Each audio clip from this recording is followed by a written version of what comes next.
Bonjour, enfin rebonjour, en fait je viens de faire une vidéo et j'enchaîne donc sur ma deuxième vidéo.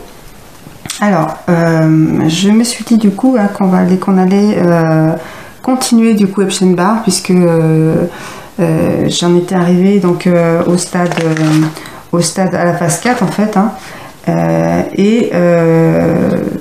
je pense qu'il est intéressant maintenant donc de parler un peu plus de on va dire des symptômes un peu plus courants hein, de cette phase qui sont la fibromyalgie, les acouphènes et les vertiges de Ménière.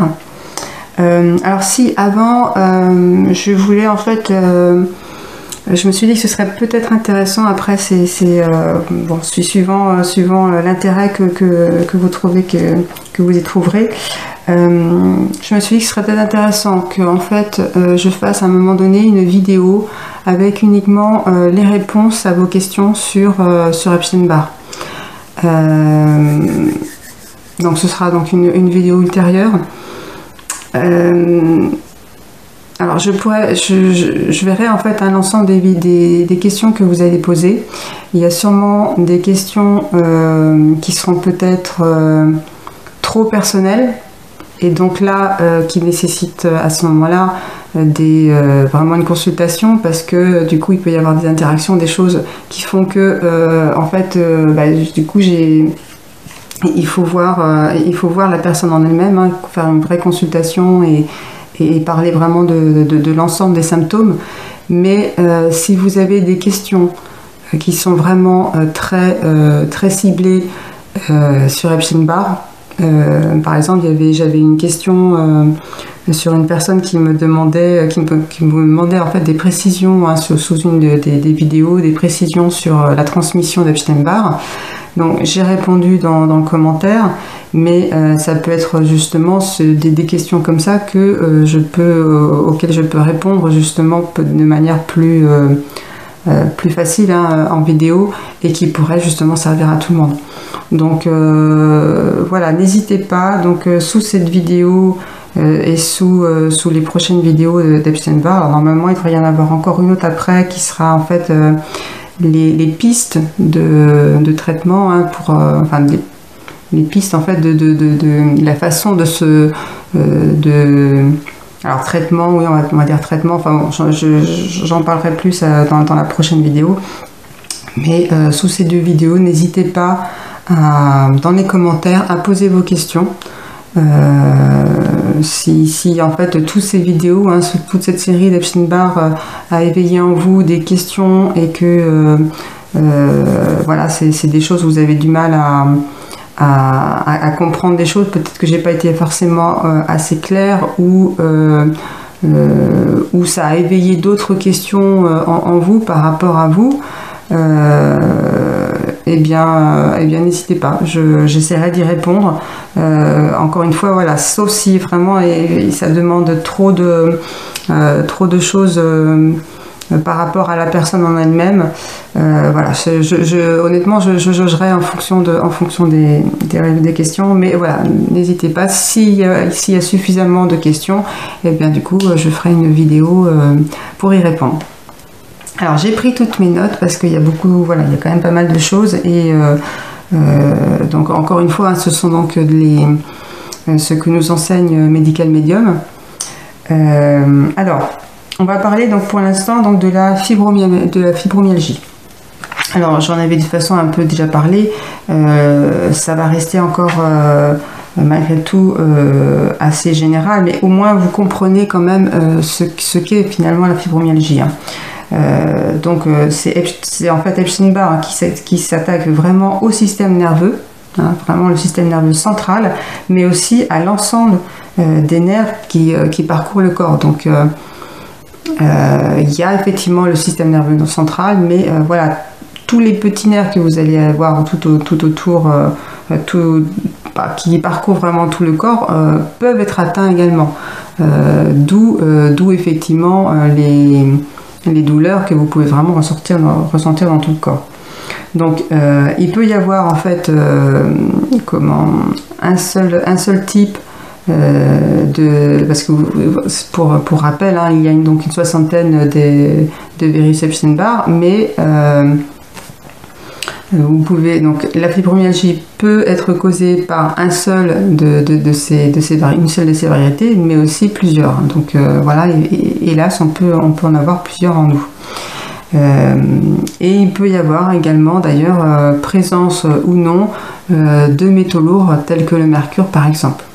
Donc vous pouvez revoir donc, la vidéo précédente sur Epstein-Barr qui parle en fait de la phase 4, vraiment, où j'explique vraiment que il va y avoir vraiment inflammation donc, des nerfs et voilà, la fibromyalgie est vraiment la maladie par excellence qui découle vraiment de cette attaque des nerfs, parce que c'est vraiment une maladie voilà, où l'ensemble des nerfs sont vraiment atteints et qui provoque vraiment du coup donc toutes ces douleurs permanentes que ces gens ont.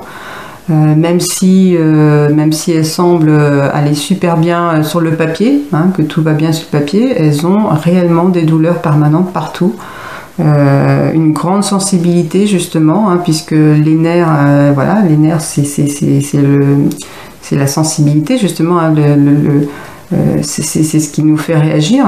Et donc une grande sensibilité dans le corps, et puis une immense fatigue, forcément, une immense fatigue, parce que voilà, je défie quiconque de ne pas être fatigué au bout d'un moment lorsqu'il a des douleurs sans arrêt un peu partout, quoi. Donc voilà, c'est une réelle maladie et qui n'est vraiment pas évidente du tout à vivre. Donc voilà pour la fibromyalgie. Pour les acouphènes, alors pour les acouphènes en fait, bon déjà il faut quand même systématiquement aller voir donc un spécialiste pour déjà savoir s'il n'y a pas une lésion, on va dire mécanique, une lésion à l'intérieur de l'oreille. Ça peut être dû à une exposition trop importante à des décibels, des choses comme ça. Et là, donc, bon, là, ça va pas concerner ce Epstein-Barr. C'est vraiment là purement mécanique. Par contre, si de ce côté-là tout est vraiment ok, si on vous dit que non, il n'y a pas de souci à ce niveau-là, c'est que tout simplement vous avez effectivement l'une des 60 variétés d'Epstein-Barr que vous avez en vous, et qui est donc jusqu'à cette phase 4. Alors, ça veut dire en fait que comme vous savez, Epstein-Barr va migrer à plusieurs endroits, et donc tout simplement cette variété d'Epstein-Barr a donc migré dans le labyrinthe en fait de votre oreille. Et de la même manière que pour la fibromyalgie, il crée une inflammation au niveau des nerfs, et bien là il va créer une inflammation en fait au niveau donc du labyrinthe de l'oreille interne. Donc qu'est-ce que ça va induire? En fait, ça va induire tout simplement un gonflement de ce labyrinthe, qui va provoquer en fait un changement de tonalité au niveau des sons qui vont entrer dans l'oreille.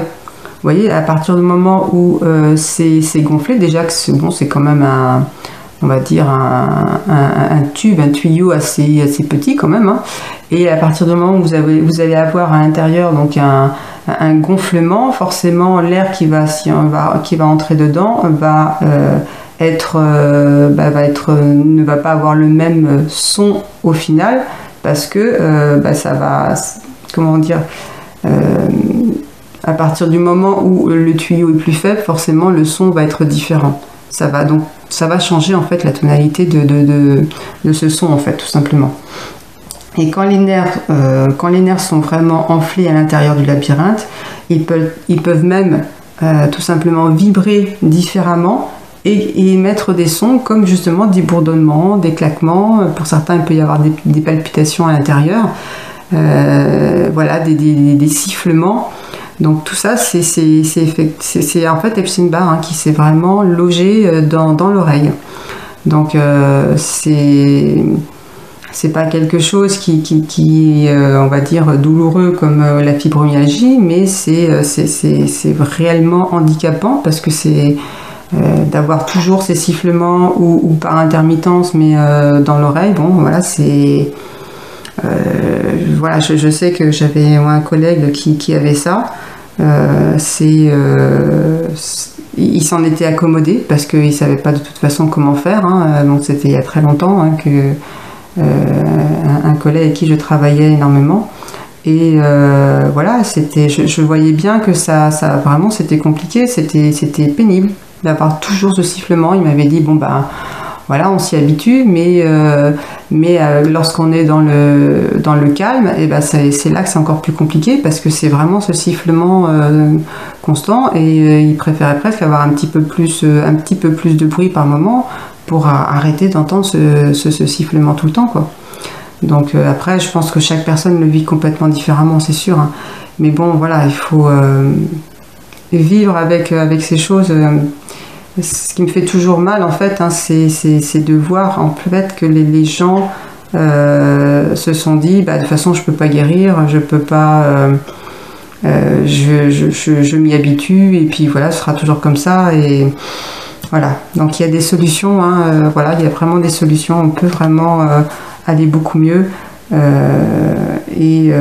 voilà. J'espère au moins que ces vidéos pourront justement vous aider à en prendre conscience au minimum, c'est ça, hein, et puis comprendre justement vraiment les origines hein, de ces mots. Voilà. Ensuite, donc les vertiges de Ménière. Alors, c'est pareil, donc la plupart du temps, hein, ils sont dus à au moins un des virus d'Epstein-Barr, mais il peut y en avoir aussi un peu plus. Alors, en fait, Epstein-Barr va libérer des neurotoxines qui vont se fixer en fait au nerf vague. Alors, le nerf vague, hein, c'est un très très long nerf qui circule, qui est dans le corps. Et comme on l'a vu là pour la fibromyalgie, c'est vraiment, donc Epstein-Barr s'attaque vraiment, il adore hein, s'attaquer au système nerveux, hein, au nerf, ça c'est clair. Et donc là, il va libérer des neurotoxines qui vont vraiment se fixer au nerf vague. Donc en fait, il va y avoir une inflammation et une irritation du nerf vague. Ça va provoquer en fait toute une série de symptômes, justement, notamment des sensations de vertige, d'être un peu, vous voyez, hein, comme sur un bateau, hein, sur un bateau en mouvement. Donc voilà, c'est vraiment désagréable. Hein, parce qu'en fait, le nerf vague, en fait, il est vraiment lié justement à l'équilibre. Donc voilà, à noter que les nerfs internes de l'oreille sont également impactés, hein, justement, dans ces cas-là aussi, par cette inflammation, par cette irritation. Donc voilà, c'est pour ces trois maladies. C'est vraiment voilà, c'est vraiment Epstein-Barr qui s'attaque à différents endroits hein, des nerfs. Alors les fibromyalgies c'est très général, hein, c'est hélas, donc c'est pour ça que c'est vraiment très étendu. Pour les autres maladies c'est un peu plus ciblé, mais voilà, donc c'est vraiment une attaque du système nerveux, de tous les nerfs.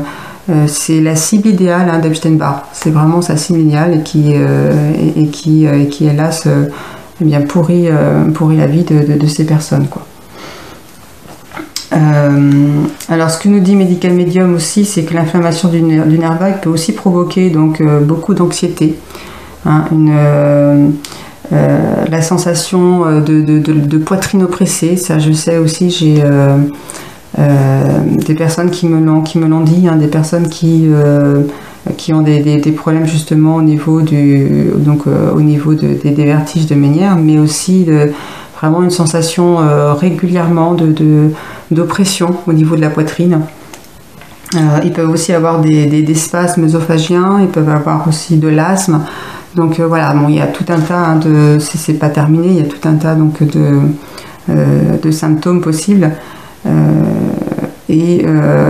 Bon voilà, c'est important en fait hein, de comprendre, de savoir déjà l'origine, de mettre des mots, de mettre des compréhensions. Voilà, c'est comprendre déjà, c'est déjà énorme. Quand vous comprenez quelque chose, vous êtes déjà sur la première marche de la guérison. Parce que ça va susciter en vous, déjà ça va éliminer des peurs, des doutes en disant mais est-ce que je suis folle? Est-ce que c'est pas... Tout le monde me dit que je vais bien alors qu'en fait je vais pas bien? Est-ce que c'est moi? Est-ce que... Non, c'est pas vous, c'est que vous êtes vraiment malade. Donc déjà, voilà, c'est rassurant. Et puis après, bah, c'est la deuxième étape. On se dit, mais en fait, j'ai vraiment ça, quoi. C'est vraiment ça. Donc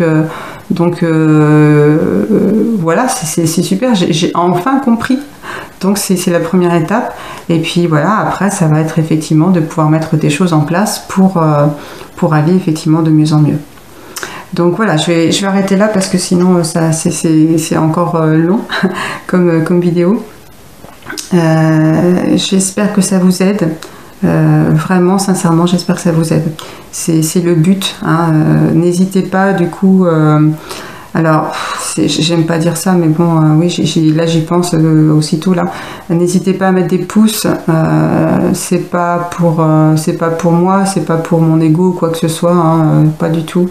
Mais bon, bah, les algorithmes de YouTube font que si on n'a pas de pouces, et ben c'est pas ça va pas être visible. Et le but, hein, vraiment de ces vidéos sur Epstein-Barr et puis les autres, bien sûr, hein, c'est vraiment de pouvoir aider les gens, hein, de pouvoir leur apporter des informations, qu'ils comprennent beaucoup de choses.